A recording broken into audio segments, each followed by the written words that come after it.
Hello, hello. What's up, everybody? Welcome to the Gays Agenda. We got some good people with us here tonight. Before we introduce our guests of honor, let's introduce our panel a little bit here. We got Vinny Tarnamella with us, the Boner King, if you will. Hello, everyone. How's it going, my man? We got Not too bad. Tinfoil Hat Nick is with us. What's up, brother? Good evening, everyone. Thanks for having me on. Of course, of course. I got Lola in the house. How are you doing tonight? Pretty good. How are you? Excellent, excellent. And the reason we're here, we got Carla and John with us, Team Grim Reaper. What's up, my friends? How you doing? Doing all right, man. First, I want to say that is a cool-ass intro, man. Oh, thank you. I feel properly introduced. Yeah, that was awesome. Hello, guys. Hello. So how you guys hanging in? We're here. We good. You know, seen better days, but what can you do? It's all good. Yeah. I gotta say, I'm really impressed with the way you guys are handling this. You know, you've been very steady. You know, you're just kind of hanging in there, pushing through, and doing what you got to do, and it's admirable. I gotta tell you, this isn't the first time I have to start over. So, and I gotta tell you, this is something a lot of people may not know, but the reason why I think I married Carla, I mean, all of the other reasons, of course, that I love her and all that, but she stuck with me through a very difficult time once. We're actually, a lot of people don't know this, but we're actually homeless for some time.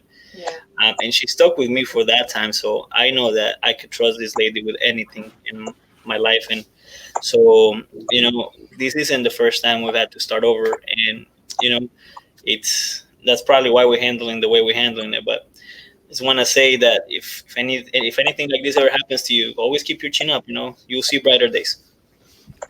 Yeah, for sure, man. Wow, that's inspiring, man. And that's really cool, you know. It's not everybody that has somebody like that in their life, you know, and that's just for sure. Absolutely. That's really awesome. Love you guys, man. You are like the coolest people. Thanks, man. Seriously.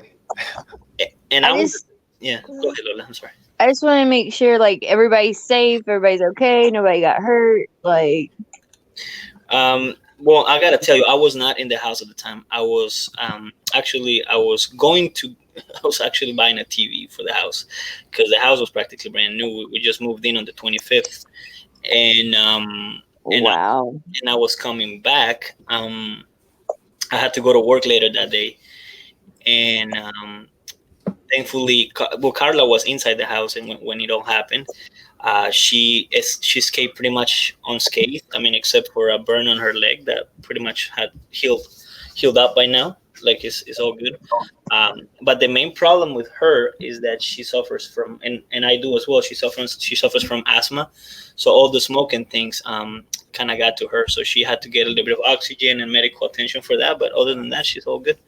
And everybody made it out of the house. Well, I mean, it was just her in the house, but what I'm trying to say is that nobody was hurt in this incident. So that's the important thing, you know? Oh, yeah, for sure. Absolutely, for sure. Yeah, for sure, man. Gone over to the chat real quick. We got James Hayes in the house, dropping those links as always. Appreciate you, brother. 8-Bit Elvis is with us tonight. How's it going, my friend? We got Apollo Patriot. Love that guy. He's obsessed with the Walmart girls, and I don't blame him. No, don't do that. No? No, I used to work there, man. I'm telling you, it's a trap. Don't do it. You know what, Nick? Sometimes people just have to find out for themselves. I try to spare people from as much pain as I if I see them going to make a mistake. I want to spare them from that pain. I hear you, but I'm telling you, I don't think Apollo is going to listen, man. He's not only in the chats with the Walmart girls, but he's also in the comment sections. You know, he's a man obsessed, and I think he's going to do what he's going to do, and we all just got to be here for him when he completes that. I'll pop the popcorn because that's what kind of ride it's going to be. What about Black Daddy, man? On the last stream, Black Daddy was all in the barbecue section. Remember? Oh yeah, well, Black Daddy does his thing, man. You know, he's in the barbecue section taking care of business. He gonna do what he gonna do, right? But we also have El Gargoyle in the house as always. What's up, my friend? We appreciate you. Bears Den is here. Great to see everybody. Great Council is with us. How's it going? And Valnid is in the house. But yeah, we're here to talk to Carla and John about, still trying to raise some funds for him with this GoFundMe. And we also want to talk about Grim Reaper and what's going on with that. John, I was asking you a little bit before the stream if Grim Reaper 1 is still available. Would you like to speak on that for these fine people? Yeah, absolutely. As you all know, the people who supported us, who backed the project while it was still on Indiegogo. I mean, it still is, but before it went in demand, all of that was fulfilled. So everybody who bought it during the in-demand period, fortunately, we barely just getting it next week. So we're barely getting the reprints of that next week. So that was not burnt. So that wasn't lost. We will probably be shipping those out as soon as we get them. And you will be getting it. So I assume within 2 weeks or 3 weeks. So yeah. If you want to still support the Grim Reaper 1, you still can. The campaign's still in demand. You still have all of those perks available, and like I said, the books are coming home soon, and we'll ship them out as soon as we get them. That's awesome, man. Yeah, we're going to obviously drop the links for all of these in the description below when the stream is finished. In the meantime, of course, James Hayes will be on top of it. I have no doubt. Yeah. Michael Beacon joins us, as well as Mogwai Centurion. What's up, my friends?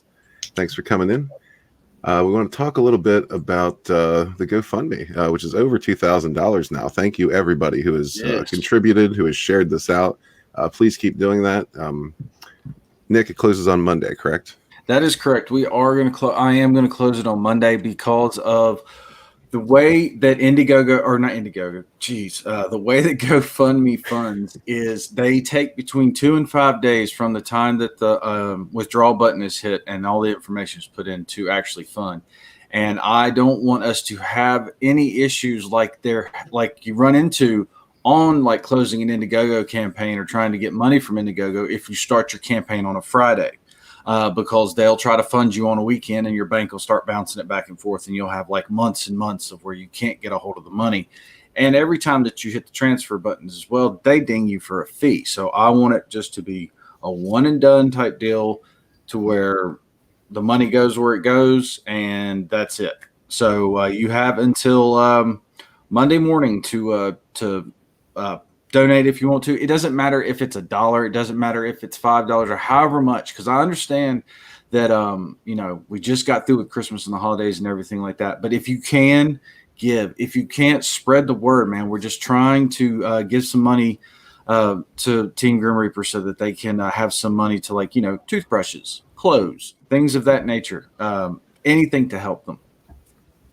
I appreciate it. Thanks a lot. Thank you, Nick, for starting this. Got to stop you right there.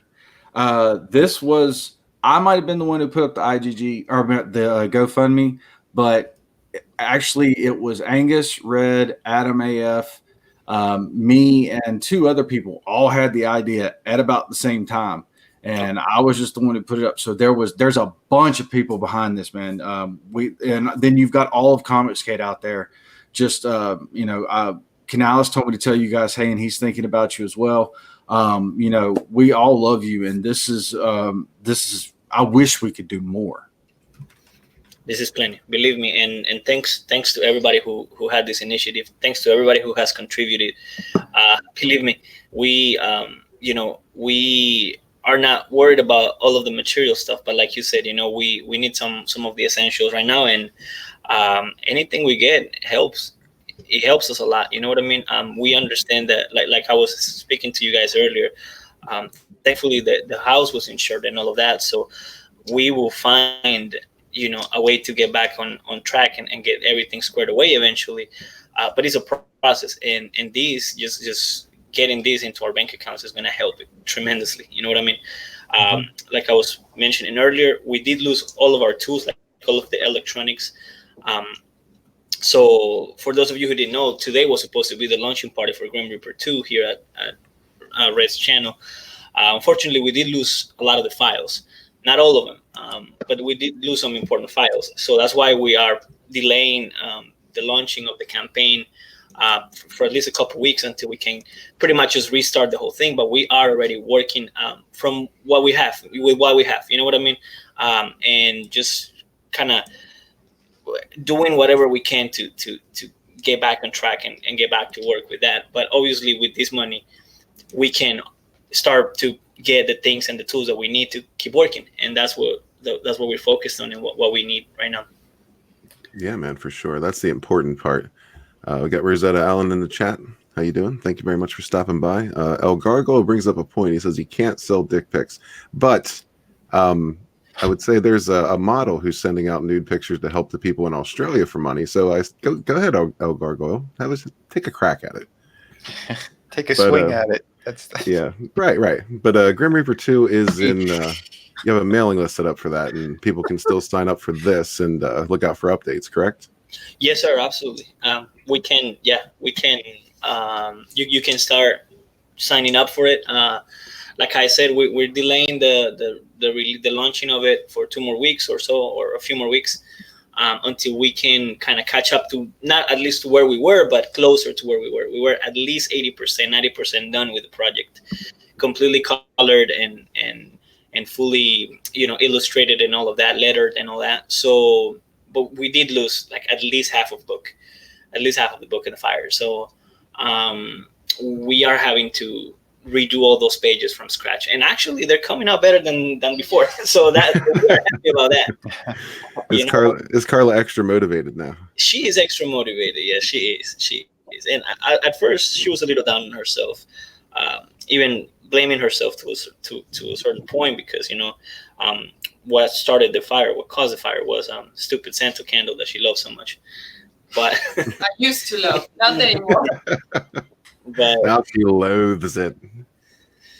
But like I told her, accidents happen, and to the best of us, and it wasn't really all her fault at the end. They I don't know, forensic investigator of I don't know what the fuck did some investigation and realized that it actually has something to do with the gas leak. So it wasn't all the candle. So that's all good, and so yeah, like I said, all of this, all of the contributions and all of the help is gonna go towards developing this project again and getting back on our feet altogether. Thankfully, for those of you who are wondering, I am employed, thankfully, and so we have that for now.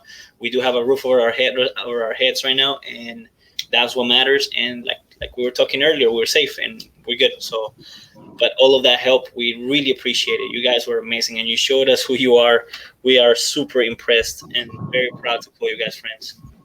Absolutely. Yeah, you guys are the best. I was pushing as hard as I could as well, dropping the links into the bigger chat groups, and then when I was moderating for EVS, I made sure to get them in there as well. I remember I contacted you guys directly because I want to make sure you guys got money, immediately as well.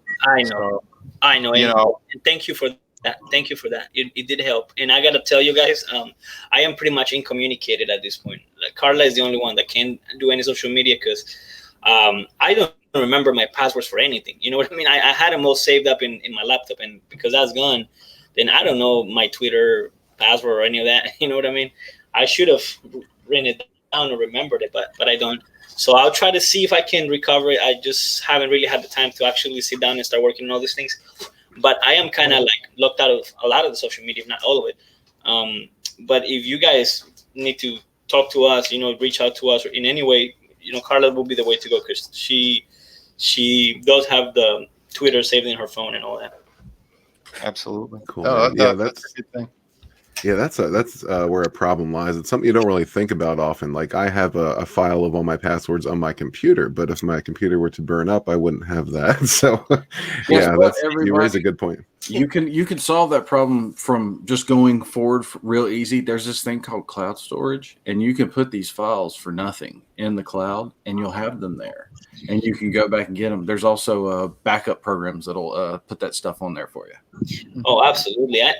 Yeah, that's how we save some of the files actually. But I don't know. You kind of have a feeling sometimes that something's going to happen, and I don't know why Carla decided to start back in the files like a week earlier or something like that. But she didn't do all of them, and the problem is that she didn't do like 60% of them because they needed some touching up, and she wanted to save them when they were actually absolutely completed. You know what I mean? Yeah. Mm-hmm. The little touch-ups that they needed. And so that's how we lost all of those files. But like I said, the good thing is they're coming out better. They look they look great. And obviously we don't have the tablet right now, but just doing the little touch-ups on Photoshop and all that, you can still kind of see how much better is coming along. So I'm happy with that. That's great. Excellent. That's cool. They do say everything happens for a reason.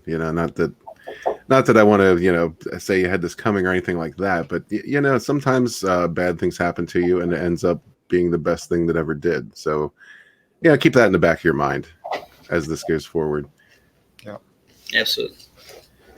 We got Bianca Fights the Zombies in the chat. What's up, my friend? Thanks for stopping by. Yeah, we're still trying to pimp out the GoFundMe for Carla and John here, as well as just kind of bring attention to Grim Reaper 2. Now, it's going to be delayed, as they mentioned, but you can still sign up for the mailing list and just keep an eye out for updates. Yeah, it's gonna come out eventually next month, for sure. After the meeting with the adjuster yesterday, we were told that we shouldn't expect this to take any longer than 3 weeks or so, 3-4 weeks. So we're gonna get everything situated eventually. And like I said, thank you all for such kind donations and everything who did anything to help. And you guys for coming up with the idea and reaching out and showing us so much love, because all of this was very important. All of this was very important. Without this right here, it would have taken us a lot longer, and we would be in a tighter spot than we are. So yeah, it did help a lot. that's awesome. Yeah, like I said, That's the point of community, right? Yeah, Is when something bad happens, we come together and we help. Yes, absolutely. And the best part of it is we my mind has been all over the place this week. I have not had time for anything, because not only do I have to show up to work on time and do all that and deal with this and deal with that, and then the house burns down, and why not? But you guys you did this for us. We didn't ask for it. You offered yourselves up, and you took on this crusade, and you took it upon yourselves to get it done, and that really speaks volumes. Well, that's the thing, man. This is what Comicsgate really is, and that's what a lot of people don't realize. But besides all the bickering and the back and forths and the little wars here and there, what really matters, the bigger picture, is a network. A network of people you can work with, and people that become friends, and that's it's a big part of this. And nobody minds. Trust me when I say nobody minds helping out somebody who's been nothing but decent like yourselves.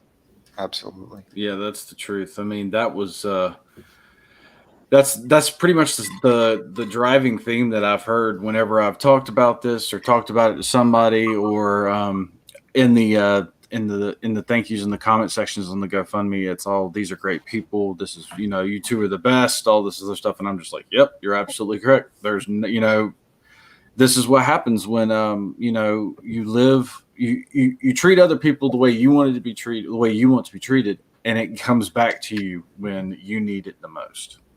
Oh yeah, for sure.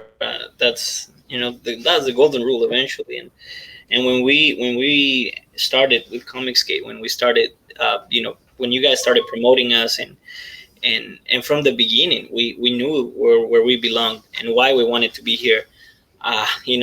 and this just is just the cherry on top. This is just the cherry on top, because from the beginning, and we've always been very thankful and very outspoken about how much we like this community for that reason.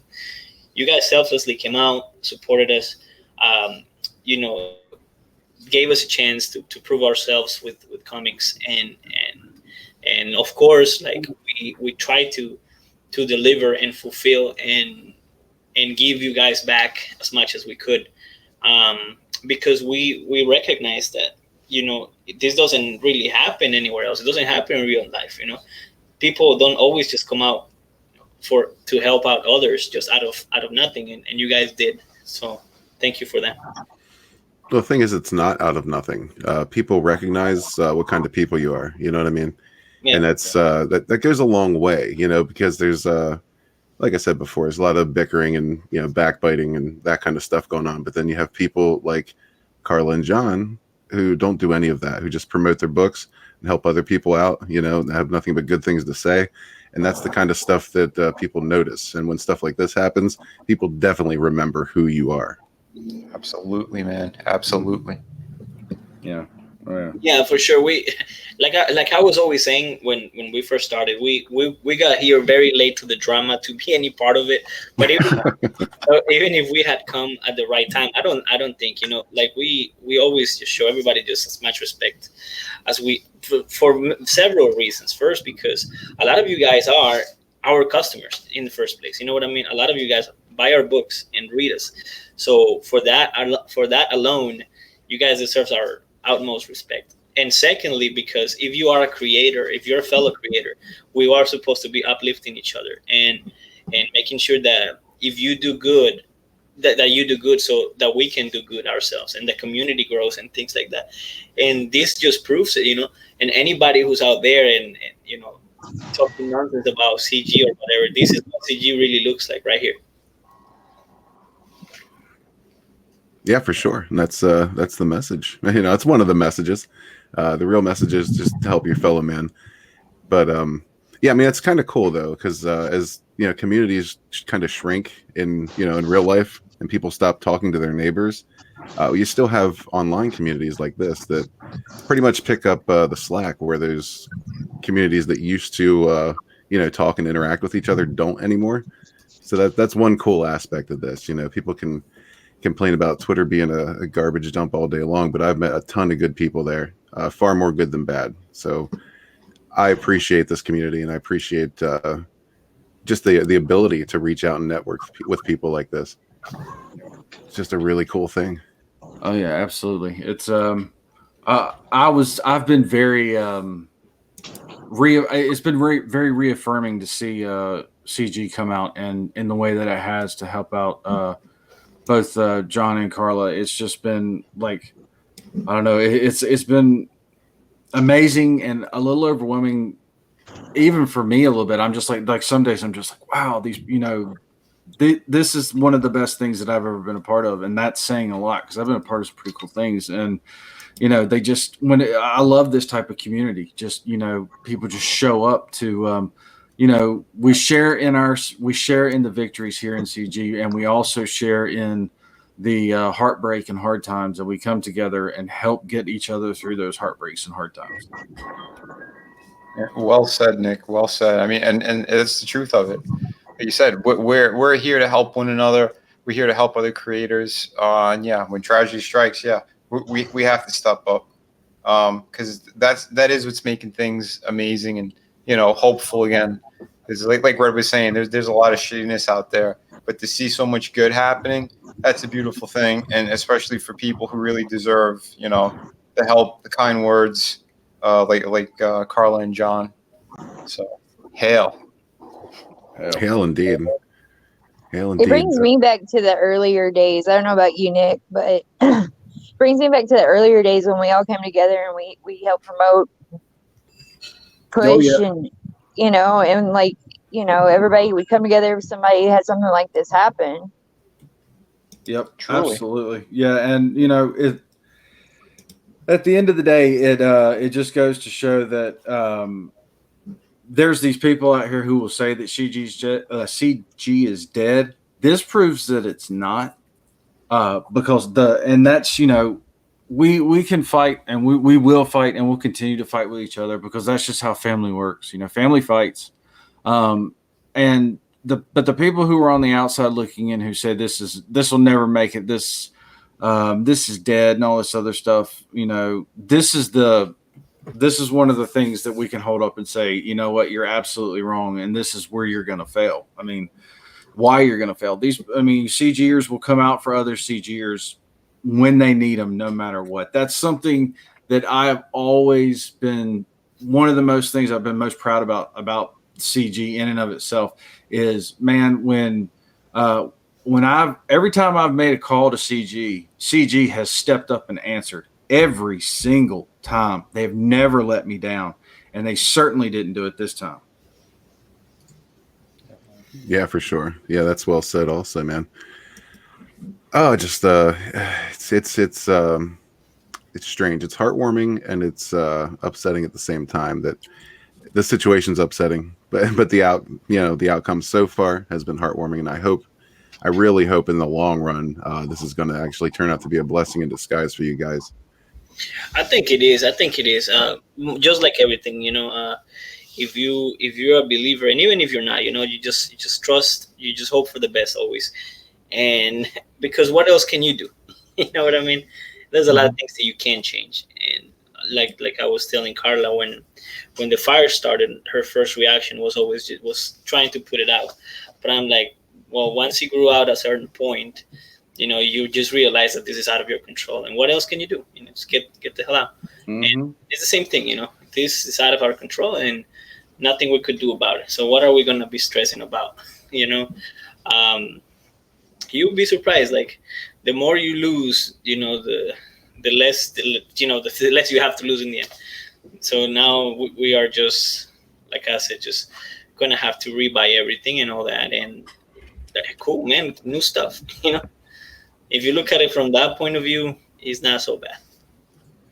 Yeah, for sure. I mean, like you said, the pages for Grim Reaper 2 is coming out better. Actually, while we're on that subject, would you guys mind just kind of giving us the overview, like what's happening in Grim Reaper 2? Sure, absolutely. So in Grim Reaper 2, we're gonna follow the adventures of Manfred, the Grim Reaper, but this time, he gets himself involved in a whole different story. The story begins with so I don't know if you guys are familiar with the myth of Pandora's box. Zeus, the god of thunder, gave this being he created as a punishment to men. Her name was Pandora, and she was very curious and in nature, very she liked to find things out. So he gave her a gift, which was a box, but the box wasn't a gift, but he had all of the curses and all of the bad things in the world, the evils in the world were contained in that box. Zeus told Pandora never to open it, but he knew that she would do it eventually because she couldn't help herself. She was too curious.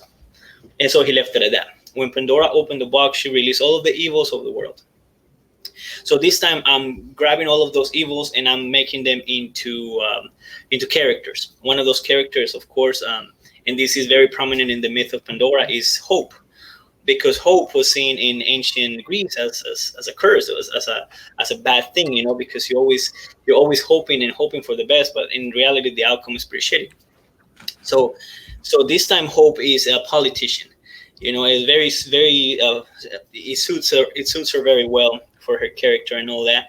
She's a politician and she's very deceiving because she knows that she is false hope at the end of the day, and that she kinds to want to do good, but she knows that in the end all she's doing is giving people something to believe in, when in the end the outcome is going to be different, because she is an eternal being, and all of her brothers and sisters that were in the box with her are as well.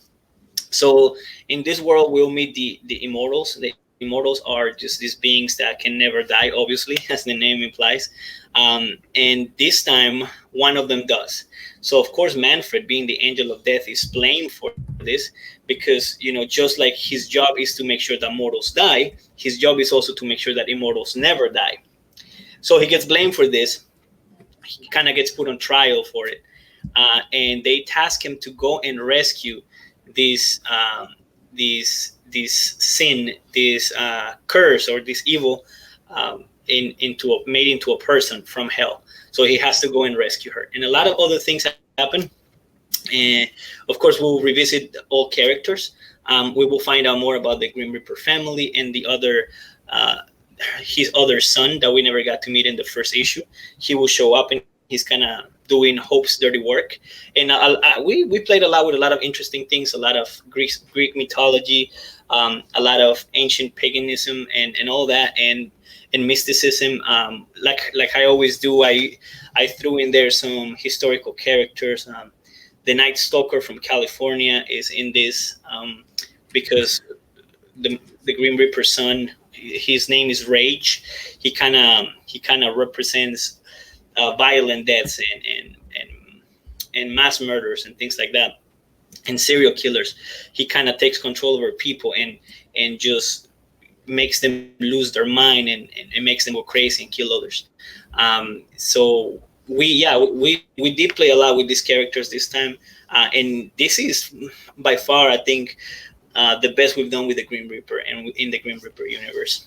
So definitely look forward to see what you guys think of it. Cool, man. Yeah, that sounds like a cool premise. I like that very much. And I'm looking forward to hear more about these other characters that emerge from the box.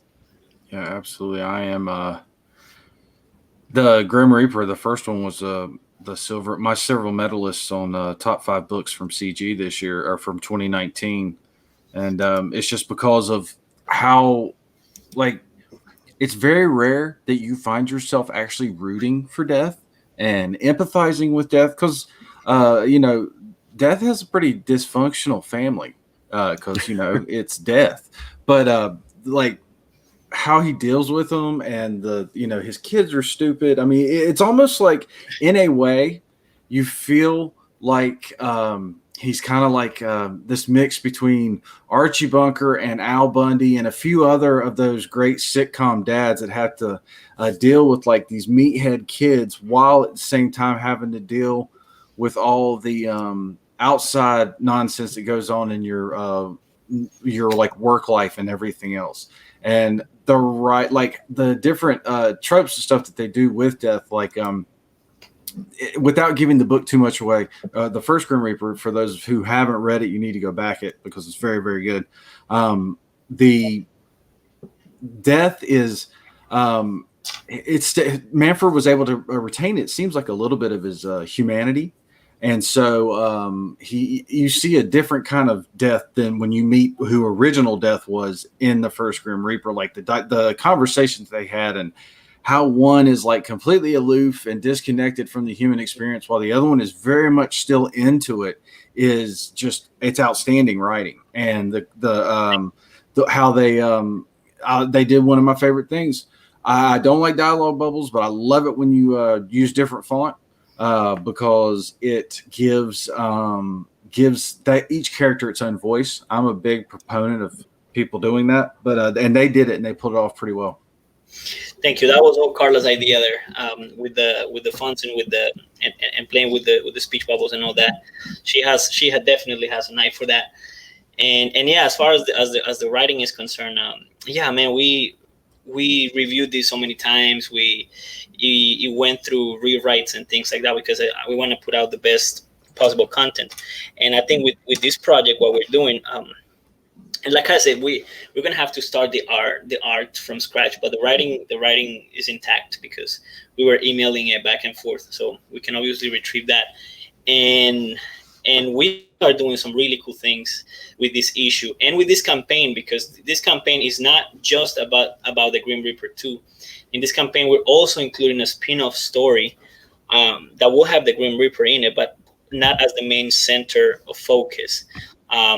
It will be focused on an object that belongs to the Grim Reaper. The spin-off story will be about the Romanov family from Russia, from pre-communist Russia. It will start with Rasputin. We find out Rasputin, the Mad Monk of Siberia, is fatally ill and is about to die. So he gets a visit from the Grim Reaper, because the Grim Reaper and him are good friends, basically.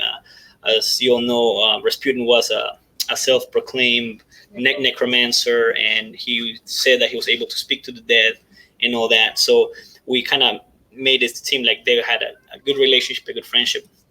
And Manfred basically visits him to tell him that his time's up, but that because he's a good friend, he's gonna let him go out peacefully.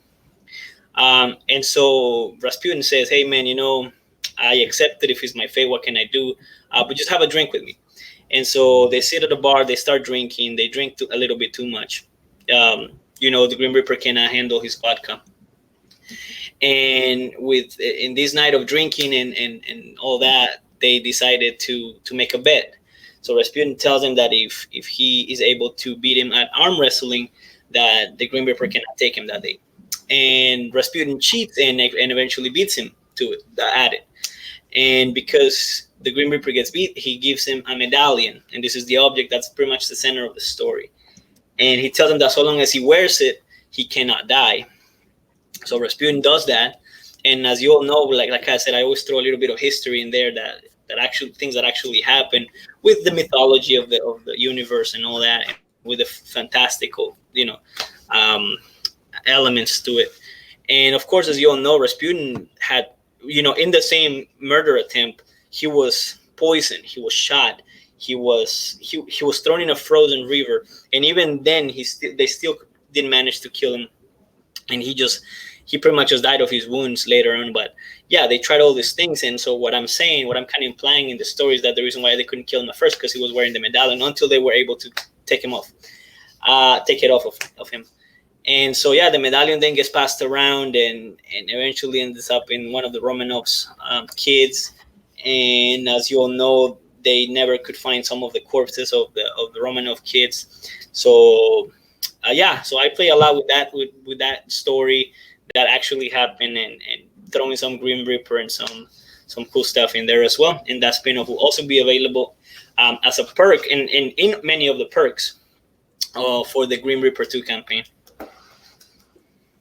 That's awesome. Cool, man. Yeah, I'm sold already. Now, is the medallion going to be available in a perk? Because I wouldn't mind having that. Well, actually, we are doing something. We're doing something that at least I haven't seen anybody try it yet. We'll see how that sells. It's going to be called the Pandora's Box, and it's just going to be a mystery box. That's going to have Merc, Secret Merc, books, and all these things. We promise it's not going to be just an empty box with with charcoal or something like that. Cool. But we're trying that. Let's see. It's a risky thing, but we'll see if people respond positively to it. And we'll have some merc. We'll have some merc for sure available. And what you may call it when you kind of set yourself up to get to a certain amount of money, and if you do, you add another perk. I forget what you call that. Sorry. An add-on. An add-on. Yeah, that's right. So we'll have those as well, because we're working together with my mother, who actually is going to be doing shirt designs and things like that with Carla as well. So we're starting here a pretty good business. And then Perth Comics says to swallow the medallion, but what about when he has to go poop? Ouch. Well, that could get pretty painful. Yeah. I would think. Yeah. And then Jude Vanallian asked about Anastasia. Yeah, that's actually one of the center characters in the spin-off, because as you all know, they could never find her dead body.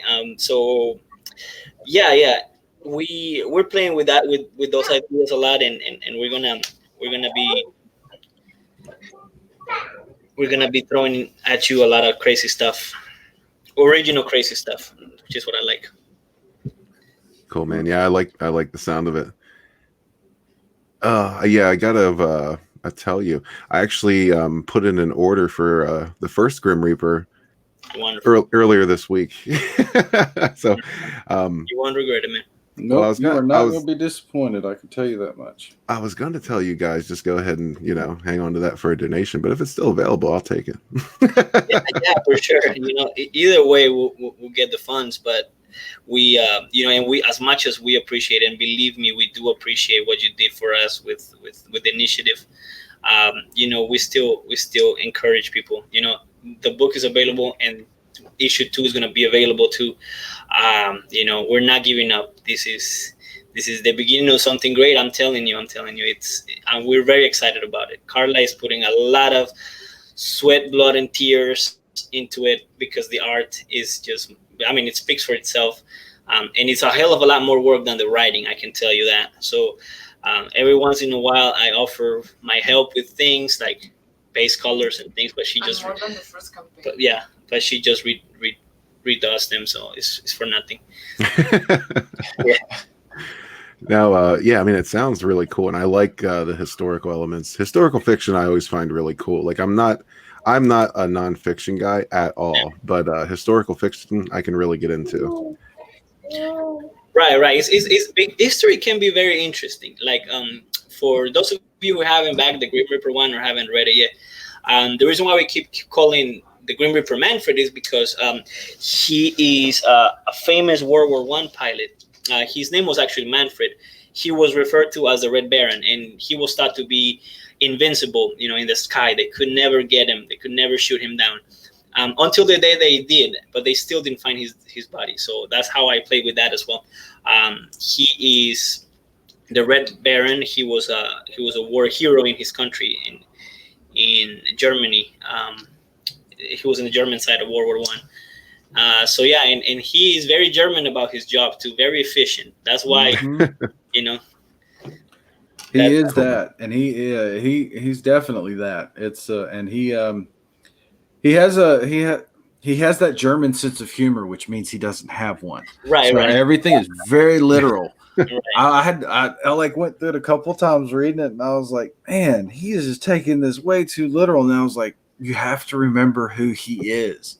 And so it was like, once I dusted off my, I used to live in Germany. So once I dusted off and got those memories back of me living there, and their sensibilities and stuff like that, it made a whole lot more sense. It's like the old joke goes, what's the, have you ever heard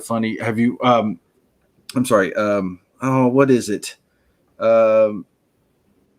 So have you ever heard a German joke or something? It's like, neither is a German. It's that kind of deal. Yeah, for sure. And by the way, we did have some German backers, and we really love what we did for them. And sometimes we kind of see where our demographics are coming from and play with that a little bit. You know what I mean? Play with that a little bit. Just throw in there some stuff like a pretzel or something like that. We will do something for Vinny next time, something to do with Jersey. We'll see what we do. nothing to do with boners. Yeah. New York, not Jersey. All right. Jersey. He also makes one hell of a frozen pizza. That's true. He does. Now we got Rotten Glory in the chat. He's asking about stretch goals. Have you thought about those just yet? Oh, that's the one. That was the word I was looking for. That's what we'll be doing in the Grim Reaper 2. See, the thing with Grim Reaper 1 is because we are also including that book on 2 books in one campaign. Yeah, on the next campaign. We'll probably be closing this campaign soon. Before we launch the Grim Reaper 2. But the cool thing is that the Grim Reaper 2 is going to have a variant cover for the Grim Reaper 1. The Grim Reaper 2 campaign is going to include the Grim Reaper 1 book, and it will have a variant cover. So we'll make that available as well. And the cover for this one had a really positive response. For the Grim Reaper 1 had a really positive response because of his simplicity, but at the same time, how he drove the point home. And yeah, we really enjoyed that. Grim Reaper 1 was really beautiful. Like, I backed it, got it. It was absolutely beautiful. Like, I'm looking forward to Grim Reaper 2. Mm-hmm. We really appreciate everything, Lola, and you were amazing with the way you reviewed it and everything. We really appreciate that. And feedback. That's the word I was looking for. All of you guys gave us great feedback. We'll definitely keep that in mind for the next campaign, because this was our first campaign. This was our first comic book period. Mm-hmm. So this was our first campaign, and it was a learning experience. And I don't think we messed it up that bad the first time, but we improve on the things that we know we have to improve, especially when it came to the whole packaging and delivering deal. Right. We definitely learned from that because I tried to tell you guys beforehand, but anytime you need any help, especially with that, please reach out to me. That's what everybody said. That's what everybody was like. When you have help with packaging and delivering, definitely ask Vinny because he's the man. Yeah, it was like opening a Chinese puzzle box when I got your book today, Vinny. It was a little crazy. I was like I'm sitting there like I got something out, cut all the tape off. You put tape on there like I wrap presents, dude. So I appreciate that kind of commitment to taping up something. But yeah, I was like, there was like 4 or 5 for one book. There was 1, 2, 3. It was in 4 different envelopes, and I was just like, we're gonna get there eventually. You know, I'm gonna pull out this book. But man, you are absolutely correct. If you want to know how to package something, you talk to Vinny Tartamel. Yeah, man. It's because I want to make sure, people are paying for a special book, so you got to ensure that it gets there 100% perfectly. And if I may say, also with printing, he was the one that told about the printer, and we loved it. The quality of the paper, gloss, and it wasn't really that much more money to make it glossy and to make it fancy like that. Right. I loved it. The only issue I had with the printing, but that was my mistake, and I apologize. I kind of feel bad because the people who are getting this next shipment are going to have kind of a better deal than the first ones who backed it because we learned from that one and so on. But you guys will forgive us for that, I'm sure. But the only problem I had is that it was kind of folded. Like I don't know how to explain it, but the cover was kind of bent. And I think it had something to do with the weight. But we learned that. We know better now for sure. And moving forward, we definitely keep that in mind as well. Yeah, of course. Well, it's all a learning experience when it's your first one, Absolutely. You can look back and you can be like, okay, well, I should have did this differently, or I should have done that differently, and you do it, you tweak it, and you see what works. Yeah, it's like I hope that you stick with the cover scheme that you got going because I think that is perfect. It's very simple. It's very beautiful. It's almost it's like in a way elegant with just how everything sets itself up. And it's interesting now that I know that you use the same printer as Vinny. Looking at Vinny's book and then looking at your book, I can see it's the paper quality is pretty much the same. That cover front and back is pretty much the same. So that's cool. And I really like that printer. Whoever you are using, keep using it. Yeah, sure. Thank you for that, Vinny. It helped us a lot. It helped us, of course. And regarding the cover, we were going for something simplistic, but because I don't know, we took so many risks with this campaign, and I don't think we're going to change anytime soon with the risk taking. We definitely want to try new things and revolutionize this deal. You know what I mean? We didn't want to spoil a lot. Like the art that you see in the campaign. A lot of that was modified but made better in a lot of ways, and it doesn't give too much away. Neither does the cover, and that's what we were really looking for. We really looked for a good surprise. You know what I mean? Obviously, because we were new, and a lot of people. I wouldn't say that anybody doubted us or anything, but I'm sure that a lot of people didn't have high expectations on the project because we were so new and unknown and all of that. But we wanted to surprise all of you in a good way and just kind of blow your minds in a way, rock you guys' world with a good project, even if you weren't expecting to be as good as it eventually came out. So now we have even higher. I knew that we would have even higher responsibility this next time around, so that we would have to, definitely focus on quality for this second campaign, because I know that a lot of you really like the first one, and I want to make sure that you like the second one as much, because sequels are tough. Yeah, for sure. That's what I said, though. I really enjoy what you guys have. Your whole concept was amazing to me. That's why I think you're the only people I had on back-to-back shows to promote their book. Because I believe in it, and I love what you guys have to offer for sure. So anyone who's listening, jump on this book. Jump on this series. They really do put their heart and soul into it. You've heard it from the panel. We're all over the moon over it and over them. So any help you could give them, please keep continuing to support them. It's a great thing. Thank you, man. Thank you, guys. Absolutely. Yeah, the just everything in this book was, it was like you said, it was a very pleasant surprise when I got the book, because immediately I took it out and I looked at this cover. I was like, oh, that's so awesome, because just the way the cover looks and everything. And sometimes sometimes I've noticed that if a cover is too busy, it'll take away from the rest of the book. And again, with the simplicity and the elegance of this cover, man, it led right into it gave you everything a good cover should. You've got the title, and then you've got it's just enough to whet the appetite to make you want to turn the page. What's that called when you want to turn the page? There's a term for it. You go left or right, and then go up to the right and pull down to turn the page. But anyway, it makes you want to do that. You want to open the book and look through it, because like there's some books that I've gotten that the cover looks amazing and it's outstanding, but it sometimes it doesn't make me want to turn the page that quickly on it. But this is definitely when I was just like, ooh, okay, we need to look inside here and see what's going on. Yeah. Right, and of course with the prices that we have, this is we're very indie in every way, so we wanted to make you something worth the price. We made it affordable. Of course, we compared the prices of the printing and all of that, and of course whatever left over to pay ourselves, but it wasn't much. It didn't matter, because to me what mattered the most was to give you guys quality product. That was my passion project and Carla's passion project from the beginning.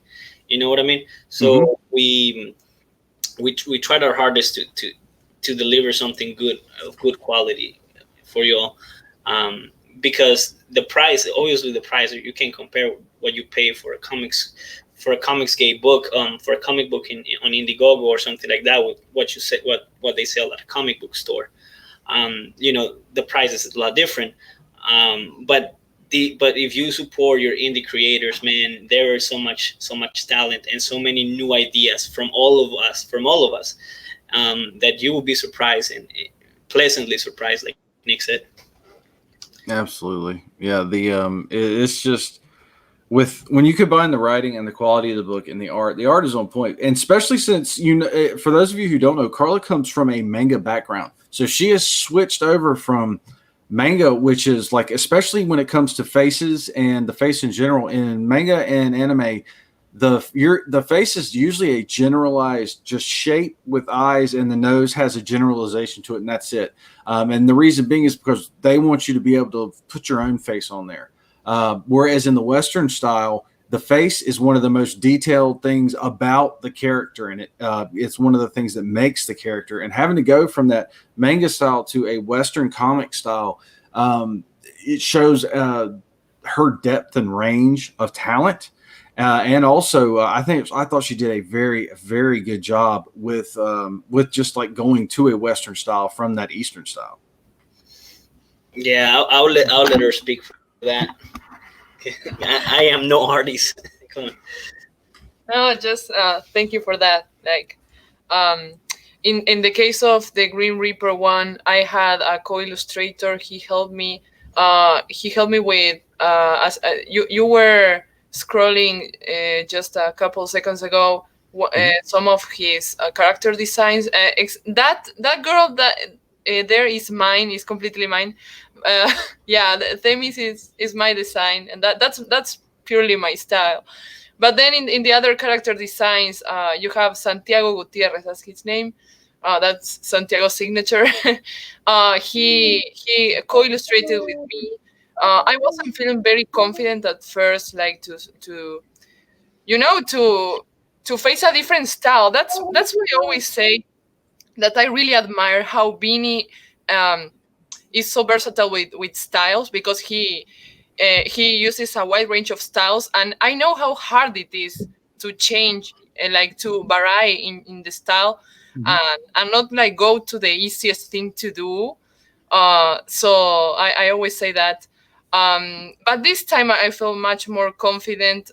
Thank you for what you were saying, and yeah, I think it's a good blend of manga and Western. I wouldn't call it completely Western, and I don't think I'm gonna Westernize it more, but I like the blend. I like the blend and how it's looking now. Thank you. Yeah, it really is beautiful, and thank you again for the compliments. But yeah, I mean, seeing how you did this and how you're changing things up, and even for book two, you're going a little bit more to your roots, from what I understand with it. Yeah, it's going to work. I think what you have here is something really special, and I love what Nick said too. Yeah, definitely about the cover. The simplicity worked, and it really wanted you. Like if I saw it sitting in a store somewhere, I would definitely pick it up. Mm-hmm. You know. It catches the eye. It was very strong. There So was yeah, when I was a kid. I remember, I was very much into gothic stories and things like that. Mhm. And I remember the first time I read Dracula, and the cover of it was simple but so terrifying at the same time to look at. yeah, And it always stuck with me. So definitely, I was in love with the cover the first time I saw it, because I was like, this reminds me of that time, the first time I picked that Dracula book back when I was like, I don't know, 7 years old or something like that. yeah. And I was in love with that cover. You know what I mean? Right. Mhm. That is great. Well, simpler is better because it leaves more to the imagination. And so you're able to, like, Oh yeah. tweak that imagination a little more and use it more and make it your, it makes it more terrifying. Mm-hmm. Yeah, Oh, yeah. yeah, sure. Yeah, for sure. We got some newer people in the chat. I have not acknowledged Perth Comics. Thanks for stopping by. We got Kermit the Log in the chat, who has recently rebranded to K-Log, in the vein of J-Lo. So Lord. welcome, brother. Simon Sim Pautier has just popped up in the chat. What's up, my friend? Thanks for stopping by. Sam. Yeah, man. So we're just talking about Grim Reaper 2. And of course, if you have not yet contributed or shared the GoFundMe for Team Grim Reaper, appreciate it very much if you did either one of those. Sharing helps quite a bit. It's not so different from sharing links for comics, Yeah. Those retweets are important. Getting your stuff out there and then getting those retweets are important for these campaigns, because that's how it gets word out. Because you will have people that follow you that don't follow me, or don't follow so and so Red, don't follow Carla, don't follow Vinny, don't follow Lola. So you could be the person who retweets something and gets somebody else interested and involved in either donating to this, or if we're out in a campaign or something like that to get a book funded. So always remember that likes are nice, retweets are better. Absolutely. Yep. Yeah, for sure. And also one more thing, retweets with hashtags are very important because they reach more people. Yes. Yeah. Okay, I might be guilty of not hashtagging Yeah, as I much don't as do I it should. either. Yeah. We need to correct this. I don't. I'm not a hashtagger, but Yep. I do know their importance. It's just I wasn't either until Carla showed me, because she knows a lot about that, and that's how the YouTubers make their bank. That's how they make most of their money, by sharing all those hashtags and things. And it's the same thing with Twitter; it just reaches more people. And Yeah, like it depends. Like if you tweet for your audience and you already have an audience, like okay, like they're going to see your tweet. But if you wanted to reach people that is not following you, but they follow the same yeah, the trending or the hashtag. not the trending, but for example, you put comics, Yeah. and people that it's in comics, they will see it. But it's for people that is outside your audience, I think. And by the way, I don't know. I kept putting CG, and some random company called CG keep getting tagged on my book. I wonder if they're gonna buy the book eventually. I don't know. It's funny that there's different tags out there for like CG. I usually just use Comicsgate as just a general thing, but also I'm still shadow banned, so it doesn't really matter what I put in mine. They're still not gonna. People still aren't gonna see it unless I like get out there and follow people around and stuff like that. Right. So, but yes, I am gonna try to get better about my hashtag game. I have to. It is something that you have to do, unfortunately, or fortunately, whichever way you want to look at it. I come from I was on this is like my second go on Twitter. I was on it when it first started, and hashtags were all the rage, but hashtags were also they were it was one like the crazy shit my dad'll say or something like that, which that was actually turned into a TV show. But it was to spread around jokes and stuff like that. So I still have that mentality. Yeah. So and like if it was a serious tweet, because back then you only had 128 characters, so sometimes a hashtag would just be out of the question because it'd go over your character limit. And now that you have this longer character limit that they have on here, it's just it's hard to break that old habit. Yeah, I hear you. I try to hashtag here and there. I've actually been chided for it recently by Drunk 3PO. He said, "Man, you got to use the hashtags, brother. You're not going to grow." So I've been trying to get better at that, but yeah, it just takes a little bit of an education sometimes, I think, because I joined Twitter in April. I had not messed around with it at all before that. So I don't know. I guess I'm still under a little bit of a learning curve. But we got DKOT Star Wars in the house. What's up, my man? I definitely got to work on my hashtag game. Yeah, because I see some people like half of their tweets is nothing but hashtags. I'm like, well, it's a mess to look at, and I don't want to do that. But I guess you have to. Yeah, I'll just reach more people. Damn it. Yeah, because I run out of characters as well. I'm putting so many damn links from all the different campaigns. Yeah. See, and I think that's another thing. It's like when you're putting links into your tweet, that definitely cuts down on the hashtagging or what you have left, the space you have left to hashtag, because you still got to get in whatever you're trying to get in, plus that link.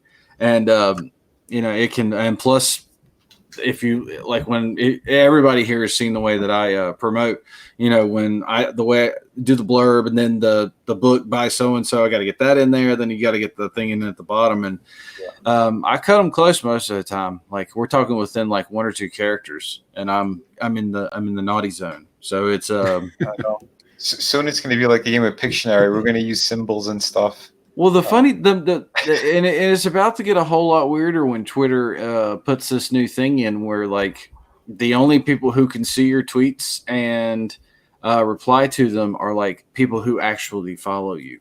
You can set them up to where it's either going to be only your followers can see your stuff, only your followers can reply and see your stuff, and then it'll just be wide open Twitter. So we're going to be putting more people in their own little echo chambers at the same time. So it's another way that Twitter is trying to cut down on the politics that's getting ready to hit the airwaves because of the election. Yeah, that's going to get ugly. But I think that's going to make the either the hashtag game a whole lot more important or completely irrelevant. We'll just have to see how it works out. Yeah.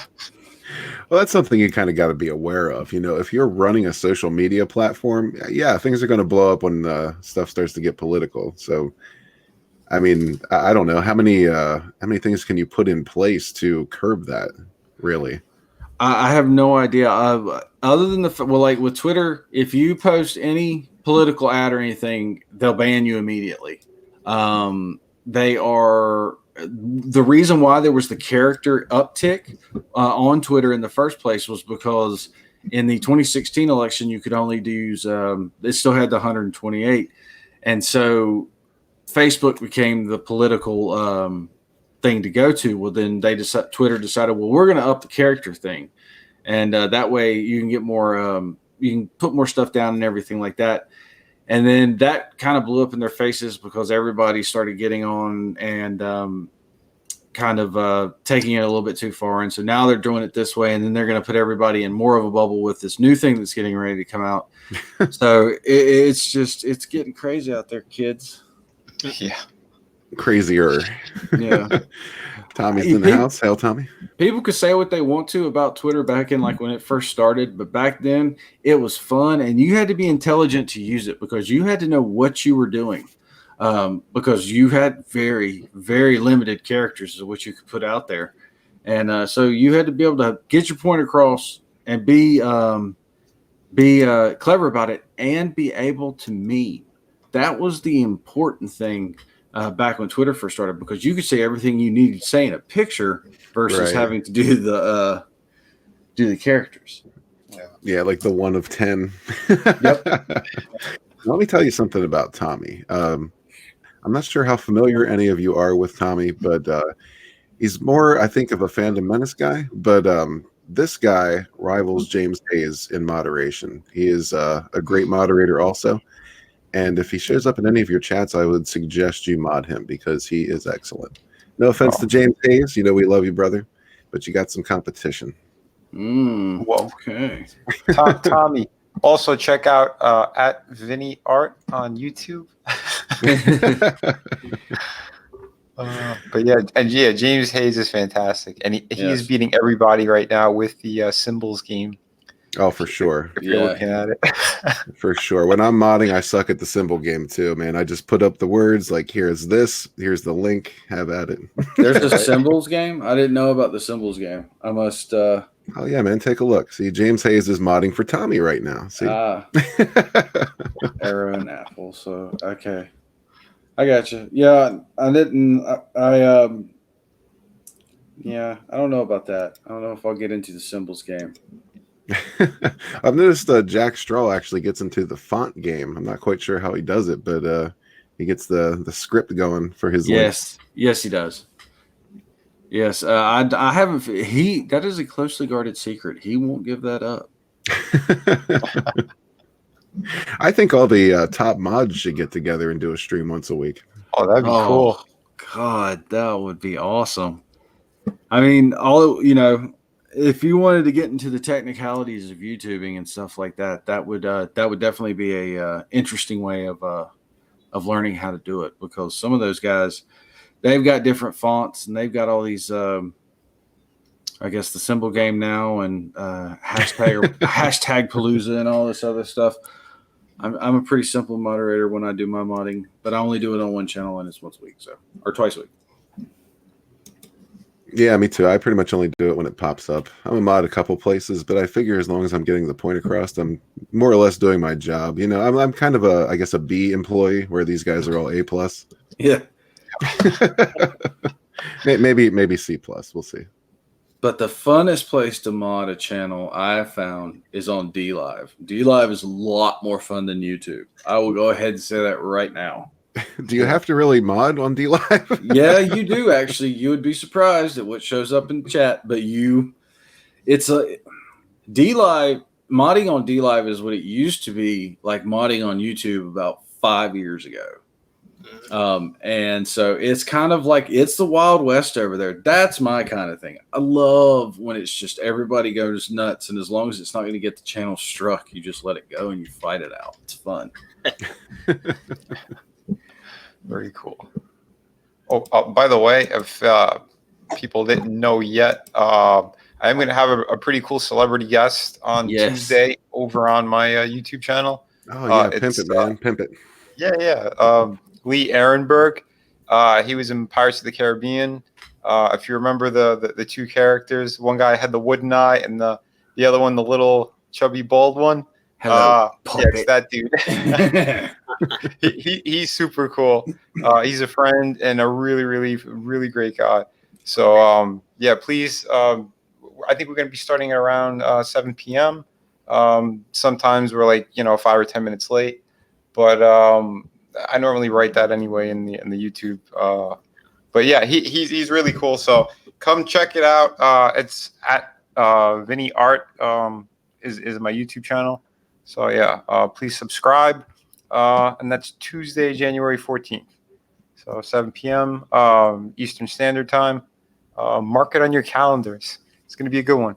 Yeah, I'll definitely be there for that. I am a huge fan of Pirates of the Caribbean. I love the ride. I love the movies. I even loved the movie that everybody thought was bad. So I am definitely looking forward to this. And he was one of my favorite characters. And him and I can't remember his first name, but his last name is McKenzie. He was the guy with the wooden eye in Pirates. They were, I think they were hands down probably some of the best written characters as far as being not the secondary characters. I think they had the most depth and the most they had great one-liners, and like they were kind of the moral compass of the movie for because they would be the ones having the discussions about, well, should we be doing this? Is this that kind of deal? Yeah.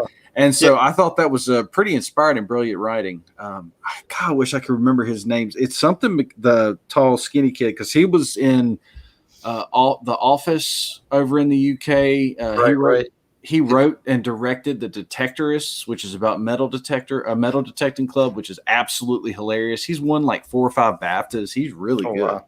Yeah. They're super talented people. I swear, man. And that's what I think is going to be cool.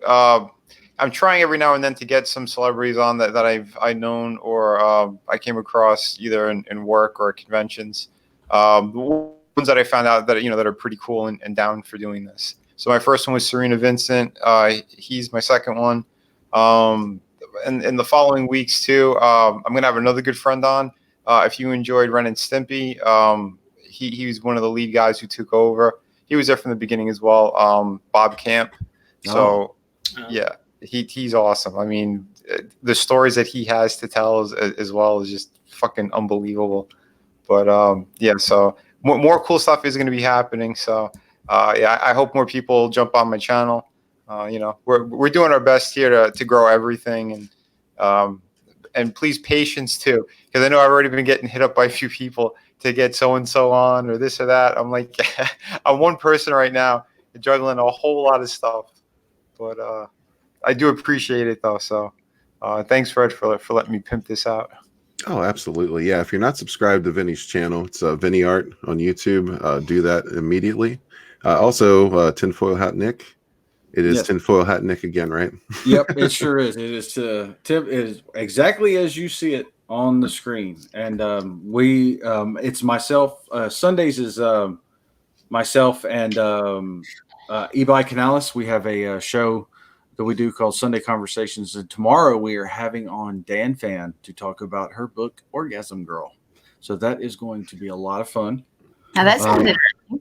Oh, it's actually it's like super harem, but written by Not Winger, and it's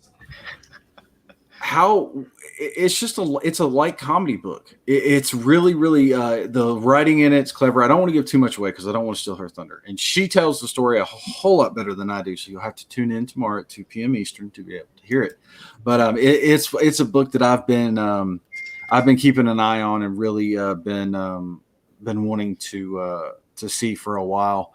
It was actually thrown my way. Aaron Calamari was like, "Here, you need to promote this," and I was like, "Do I?" He was like, "Yes," and he had a little excitement in his voice. If you've ever talked to Aaron, you know that is a rare thing. So I've been really. I'm both me and Canales are very much looking forward to this. We're like working on not fanboying because it's weird, like getting to know about the book and getting to know on her channel and everything like that.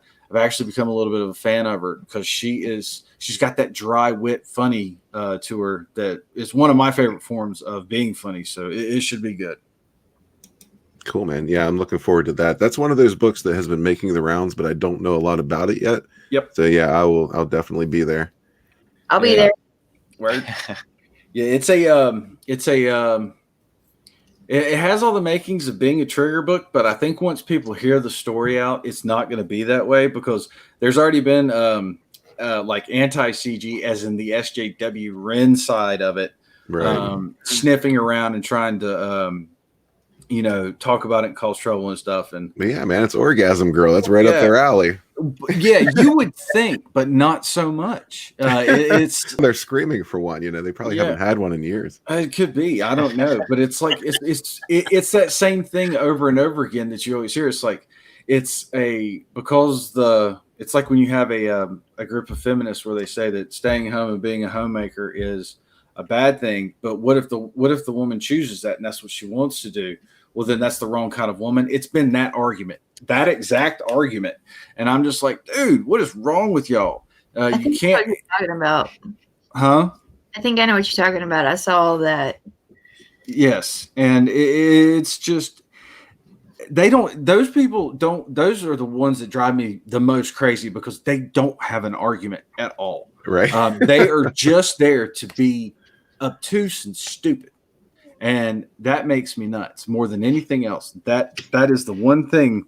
If you want to catch me on a bad day, that's the one thing that'll make me go nuts is if you come in purposely being stupid. Like, I don't mind if you're uninformed because, we can talk about it and both of us can get a little bit of an education and it'll be all good. But if you come in dumb, knowing that you're going to stay dumb and be dumb, I have no time for you. Well, Nick, as you know, I am the wrong kind of woman. Mm-hmm. That is true. Aaron Calamari is here. He said, I just got here and heard my name. Explain yourself, Nick. I have started to notice that Aaron is like Beetlejuice. If you talk about him too much, he will show up in the chat. Because this happened yesterday. This happened this morning on the Weekend Woke Up with Adam AF and Sim and myself. We were on there talking with Kami Mark and a couple of the other guys from Charlie's London and Mike Plastic from CG UK, and we started talking about Aaron too much, and there he was in the chat. It's just like every single time you say Aaron Calamari's name, and you say it too many times, and he'll show up. But no, Aaron, what we were talking about is I've got a Dan fan coming on the show tomorrow with Ebi to talk about Orgasm Girl, and I was saying that you were the one who recommended me the book in the first place. So tomorrow's show, either all the credit or all the failure is on you for that one. So you're my scapegoat, sir. Very good. Blue Sea Hills in the chat, agreeing with you. That's the one thing that makes him or her nuts. We don't want to misgender anyone here. I'm pretty sure that's in reference to the SJWs and being stupid just for the sake of being stupid. But I also want to point out during the stream, Mortal Thinker is donated to the GoFundMe. So thank you very much for that, sir. We appreciate it. Yes, thank you. Mortal Thinker, and thank you to our newest backer on Indiegogo as well. Sweet.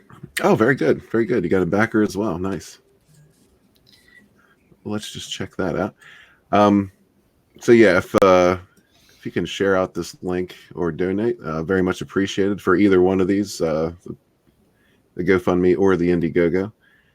But yeah, very cool. So Grim Reaper 1 is still in demand. It's still available. So if that's something you were worried about, fear not. There are more books on the way. Yeah, and campaign number 2 will be launching as soon as we can, and I promise it will be not that long of a wait, but yeah, you guys will hear about it. You can start signing up for the mailing list, and we'll let you know all the details. And by the way, you can also get some early bird rewards for all of the people who signed up. We already know you guys and know who you are, and so you'll get some extra special stuff with your orders as well. Oh, very awesome. So yeah, we want to keep an eye out for Grim Reaper 2, which is coming. It's a little delayed, but it's definitely coming. The mailing list is available now. So yeah, like John said, sign up now, man.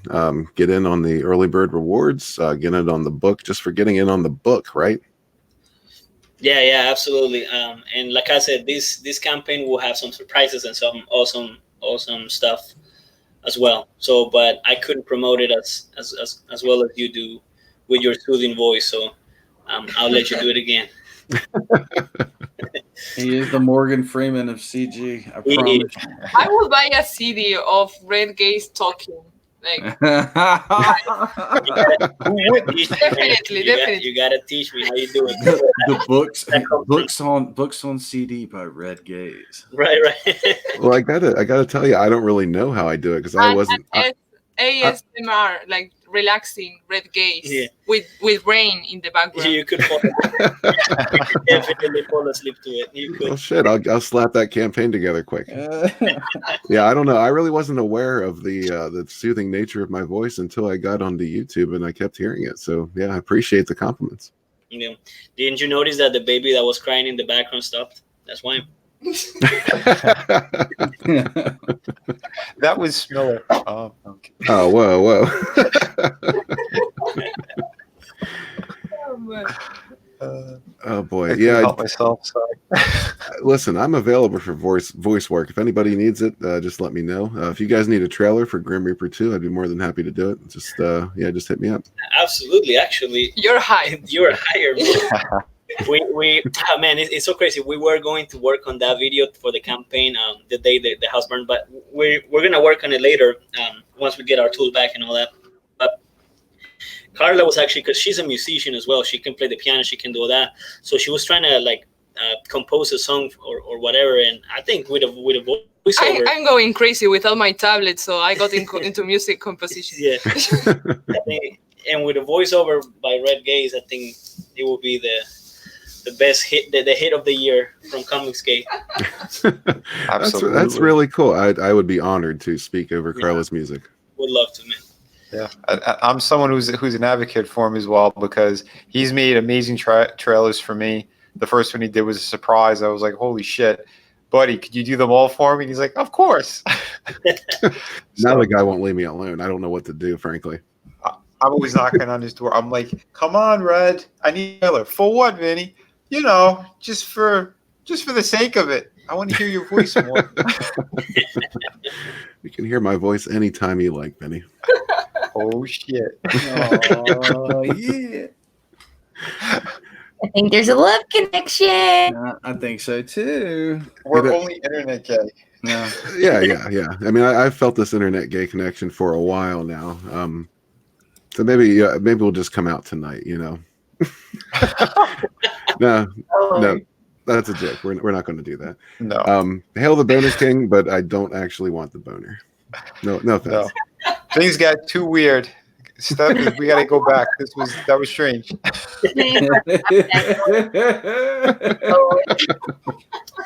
Now hold on a second. You can handle Rogue, but you can't handle Red? That's crazy. Because Red's voice is too sultry. And well, you know, there could be multiple love connections too, Nick. Don't discount that. That's very true. That is very true. We're all like big crazy families, what we are. Yep. Yeah. Oh, if we were all like sane and like sticks in the mud and stuff, this would not work. This would be like I'd rather watch wallpaper paste dry, honestly. Yeah, then we'd be complaining about Comicsgate. Yeah. Totally. Yep, that's very true. Did you see what El Gargoyle put? I did. You feel free to fight over me. I'm deeply honored by it, and I love to see it. So yeah, have at it. we left James Hayes speechless. Whoever's the highest bidder gets Red. Hey, I'll go for that too. We want to get money involved. Sure. I'll whore myself out for an evening. Oh man. So yeah, what we're trying to say here is sign up for the Grim Reaper 2 mailing list. You don't want to miss out on this one. If you haven't backed the first one, check it out. Back that as well. It comes highly recommended from everybody on the panel. I have not gotten mine yet because I was late ordering it, so I will let you all know. Actually, I'll do a review video when I get a hold of that. Look forward to it. Yeah, mine's coming on that, by the way. Oh, I have a question. Those of us who backed the first one, like you said, there was an alternate cover coming. Like, how do we get our hands on that one? that one will be available on the Grim Reaper 2 campaign. Okay. Yeah, the Grim Reaper 2 campaign will have a spin-off story, Grim Reaper 2 or issue 2, and issue 1 with a variant cover. Excellent. Okay, good. Nice. Who's doing the variant? Oh, Carla's doing all the work. I'm just Okay. sitting here and chilling. Yeah. You're just going to do the base colors and watch her color over it. And then take the That's a good wife you got there. Yeah. That's a That's a good wife you have there. Oh, absolutely the best. She, because here's the thing. I wake up with a different idea for a different book every day, so it's hard to keep up with them. But she does somehow, she does. And I always tell her, you know what? I think the campaign number 3 is going to be about this and that. And she's like, well, I haven't finished campaign number 1 yet. So Today he woke up and told me, Carla, we're adding 3 pages to the Grim Reaper 2. Is that okay? I'm like, yeah, I'm okay. Like, I'm used to it. whatever, baby. They really are a great team. Yeah. I've heard them bicker just slightly, and then I've seen John be like, "No, yeah, Carla's right," and she was, "You're right." So I am right. he knows what to say, and he knows that the wife is the boss. I know So my he's- place. It's he's funny, a smart but man. the first time I ever interviewed them, y'all, we were talking. I was giving my speech on dialogue bubbles, and I was like, I hate it when they put too much dialogue on a page where there's dialogue bubbles everywhere. And John just looks back at her, and Carl's got this huge smile on her face and this was before I knew that in some places there were no dialogue bubbles, and like her and I are pretty much are pretty much on the same page when it comes to that kind of deal.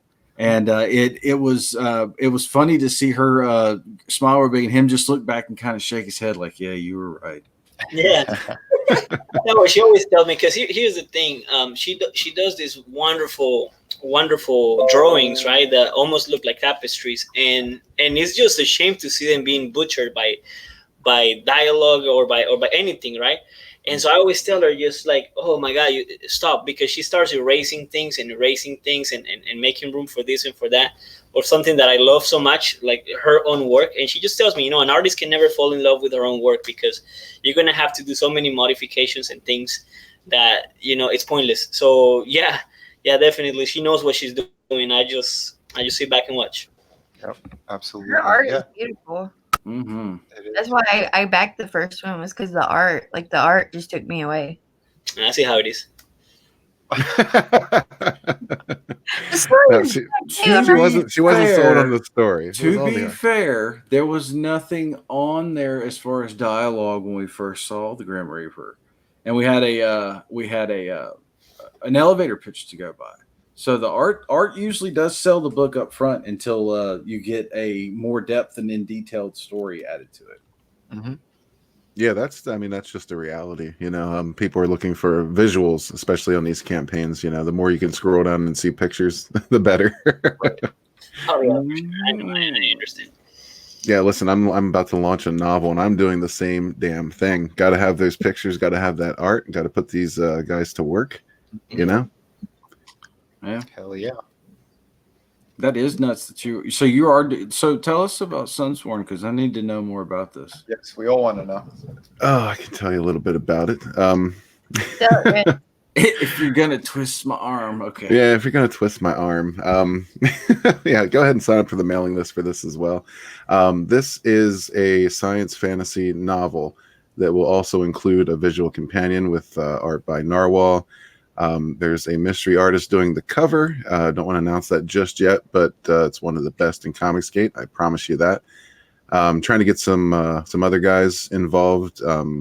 I don't want to name any names yet because I haven't formally, gotten anybody else on board. So, but yeah, basically, the visual companion would include, concept art of characters and maybe some equipment, planets, starships, things of that nature, just to kind of give you a feel of what you're getting into here in the galaxy. And also want to include a galaxy map in that, because I think that would be cool. Yes. But yeah, the book itself pretty much details kind of the fall of an empire, more or less. And, unlike things that you're kind of used to, nothing's really going to rise to replace it right away. There's going to be some warring factions, and it's going to kind of devolve into a mess. There's some subtleties going on in the background. There's some backstabbing. It's kind of like Comicsgate, actually, but no, that's a joke. That's a joke. Just a joke. No, you're gonna have some intrigue, lots of action, and probably the writer that's inspired me most in my life has been R.A. Salvatore. I love his action sequences, and so that's kind of what I model my own after. So if you're familiar with his work at all, in the Driss novels, Demon Wars, anything like that, then you know what I'm talking about. But yeah, it's kind of a mix up of science fiction and fantasy. I've never really cared for the term space opera, so I use science fantasy. Space opera is becoming a very overused term. It's everywhere all of a sudden. Agreed. Yeah. Because and I think it's cheapening it because there are some things that are labeled a quote unquote space opera that are not space operas. Yeah, I agree with you there. I don't know, I've somewhat been selling this as, Star Wars meets Green Lantern, which it's kind of like the feel of Star Wars with some stranger aspects of like the Green Lantern Corps mixed into it a little bit. Don't be expecting superheroes or anything like that. Just talking, visuals, abilities, things of that nature. Mm-hmm. But so yeah, it's should be a fun time. There's going to be, space knights and space wizards and all that fun shit that you're used to, but with a different twist on it. So I plan on releasing updates every Sunday until this launches, and with each of those, I would like to include a writing sample just so you kind of see what you're getting into. I can understand as a newcomer on the scene, you may not be fully on board, with somebody who doesn't have any published work. So I want to make sure people get a glimpse of what's going to be in there, just so you can kind of judge for yourself. Yeah, I like that you got Narwhal to do the concept art. That was that made me smile. I don't think he I will still say this. He is a highly underutilized talent. I know he's starting to get a whole lot more work and stuff like that. But man, I mean, just the stuff that he does, he's still my favorite colorist in CG. And I just love what he does, man. Yeah, and he's a great guy. He really is. He's very cool. Yeah, I like Narwhal a lot. I do too. Yeah, for sure. I do. I totally dig his style, and I was really happy to get him on board with this. I mean, he's got that style where it's you can look at a still frame that he's done, and the animation automatically starts playing in your mind. You can see where this is where the pictures are going even before they start moving. Yeah, that is rare to see that kind of to be able to do that kind of style. Yeah, man, exactly. And Mogwai Centurion says first chapter. Well, what I plan to do is, for the time being, I'm just going to release some samples. But when the campaign actually launches, I would like to make the first 3 chapters available, just as a, like a teaser. Nice. That's cool. So yeah, that's what we'll do. But I don't want to spend a ton of time on this. But while we're on other people's campaigns, real quick, Vinny, you want to pitch us Through the Woods, the collected edition? Oh yeah, cool. Yeah, this is the very first campaign that I had done was Through the Woods. I had them as a 3-issue miniseries. They were all floppy, so they were single issues. But a lot of people didn't know who I was back then. So since these campaigns, the newest ones I've been doing, like City of Venus, they've been getting a lot more attention. People have been hitting me up. So I decided to do a collected version of this one. So it's going to be a very special format. It's essentially a ghost story. It's the main star is Laura Langley. She's an investigative journalist, and she's caught in the middle of this ghost story that started 100 years in the past on this loggers camp. That she just acquired this land from her family. She inherited it. So she starts to do research on the place because she notices some stuff that was going on, and in her research. She sees some very bad and horrible things that happen on that loggers camp. And in the course of the first part of the story, you see how she unwittingly reawakens this restless spirit. So it's a really good story. The whole thing is completed. It is 3 issues, all wrapped up into one. So you get 96 pages. I did a brand new cover. You're gonna have a cover gallery in this. I'm also doing a layout gallery. So there's going to be plenty of great stuff you guys could check out on it. And I'm very excited about it because if I do hit certain stretch goals, it's going to be going from a soft cover, a trade paperback to hardcover. So at the same price. So as long as we could hit the numbers that it needs to hit, you guys could, for the same money, you'll be getting an upgrade to a hardcover. So that's kind of the goal right now on this one. I'm setting it up, the campaign. It's going to launch, I think, January 20th is kind of the day I'm looking at. So I bumped it up because it was going to be February, but I decided I'd rather just do it in January. I'm antsy, and a lot of other people, I think they are as well. So I'm very excited about that. Yay, time to get poor again. Yeah, yeah, that cool, man. This is what I'm looking forward to. Also, 'cause Yeah. like you said, when you first came about, like not a lot of people knew you. I was one of those people. And I totally missed out on this one, so I can't wait. And the hardcover incentive is awesome. That's more reason to push this book when it's launched. I plan on doing something similar actually, because I'd love to see my stuff in hardcover. But Hell yeah. yeah, hardcover is awesome if you can manage it. Again, this stuff it can get expensive, so Yep. you gotta respect the stretch goals. Are you going to use the same printer? Yeah, I'm looking at the same printer right now. Okay. Then this book is going to be ridiculously high quality, so it's going to be very good. Whoever your printer is, you need to hold on to them forever because they are.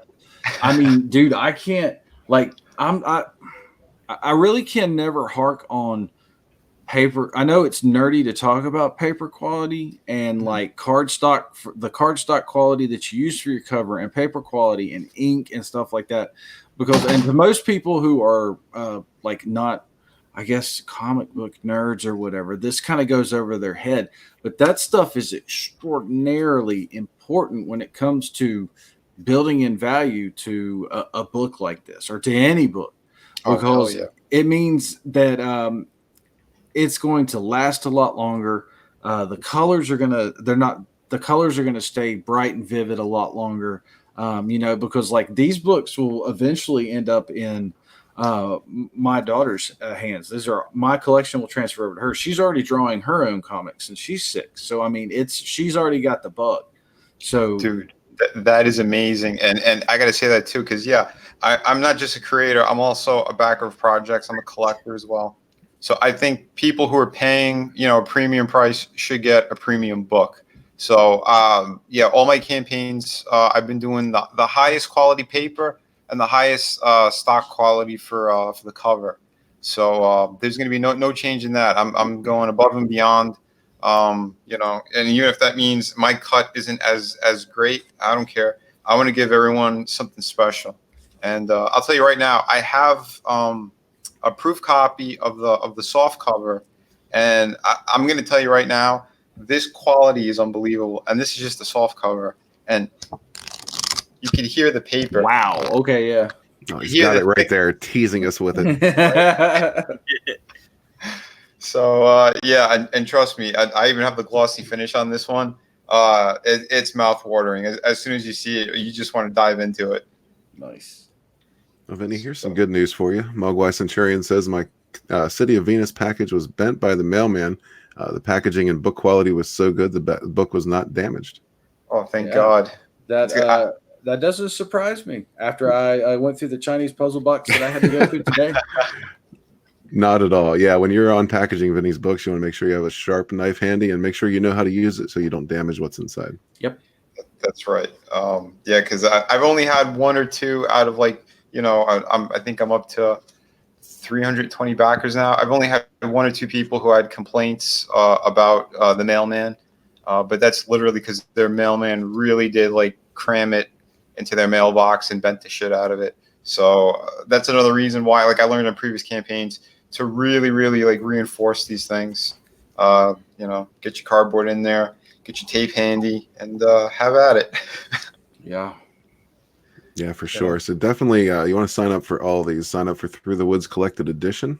Sign up for Sunsworn, Edge of Annihilation, and definitely sign up for Grim Reaper 2 because they're all coming, and they're all coming soon. And you don't want to miss these updates. You bet. Absolutely. But go ahead. Can I say a big thank you to El Gargoyle? That was a huge compliment for Zed on steroids, dude. He was my god. Well, it sounds like you are becoming. It's like we were talking about we were talking about this last week. It was the Frenzetta. Everybody saw the heavy metal, and then you had Van Art, and then you had Dio's album covers, and those were a lot of people's inspirations and coming into comics that way by seeing all that stuff. Yeah. It's the metal, man. It's the awesomeness. It's all about the metal. You know it. Definitely about the metal. I'm gonna watch that intro again after this is done because that was so damn metal. I can play it for you on the way out if you like. Beautiful. You should. All right. Well, it's Got it. probably. No, go ahead. I was gonna say this probably is a good spot to wrap it up, but I just want to just kind of reinforce. Back to Grim Reaper. If you have not done that already, make sure you sign up for the mailing list for Grim Reaper 2. And definitely check out this GoFundMe. If you got some spare bucks, or if you can just share this out, retweet, that'd be amazing. But thank you, everybody that's done all you've done so far for Carla and John and for Comicsgate in general. We appreciate each and every one of you. Carla and John, you guys have anything you want to say before we take off? Thanks to all the CG family and everybody who's contributed. You guys are amazing. We love you, and you will see the Grim Reaper soon bounce back. Cool, man. All right. That's awesome. I'm just going to take this down.